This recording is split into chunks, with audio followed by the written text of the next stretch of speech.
பழனி முருகன் கோவிலில் பக்தர்கள் செல்லும் ரோப்கார் சேவை இன்று 7ஆம் தேதி முதல் 40 நாட்கள் வருடாந்திர பராமரிப்பு பணிக்காக நிறுத்தப்பட்டது.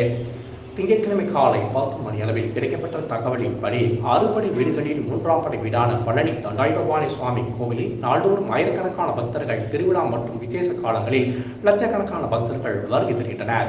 இவ்வாறு வருகை தரும் பக்தர்கள் மின் இழுவை ரயில், படிப்பாதை, யானை பாதை, ரோப்கார் வழியாக மலைக்கோவிலுக்கு சென்று சாமி தரிசனம் செய்கின்றனர். இந்த நிலையில் ரோப்கார் சேவை மாதத்திற்கு ஒரு நாளும் வருடத்திற்கு ஒரு மாதமும் பராமரிப்பு பணிக்காக நிறுத்தப்படுவது வழக்கம். இந்த நிலையில் ரோப்கார் சேவை 7/10/2024 முதல் 40 நாட்களுக்கு நிறுத்தப்படுவதாக கோவில் நிர்வாகம் அறிவித்துள்ளது.